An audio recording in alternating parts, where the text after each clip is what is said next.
conducting. So now your waveform looks like that. Okay, does that make sense?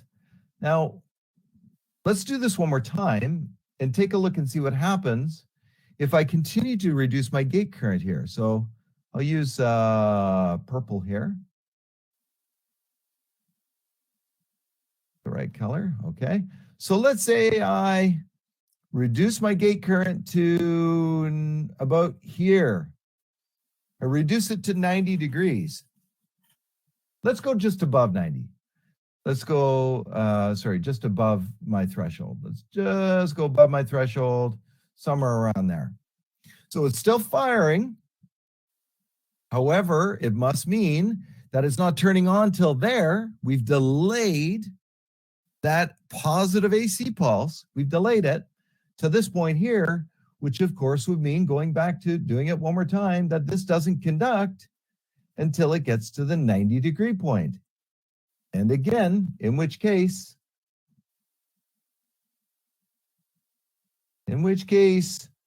none of this conducted. So now my waveform looks like this.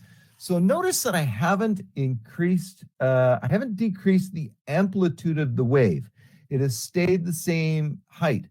However, the value of the average voltage that I've gotten out has been significantly reduced, but I'm reducing it by delaying the wave rather than decreasing the amplitude, because we're accustomed to decreasing the amplitude. I get less value of voltage average out.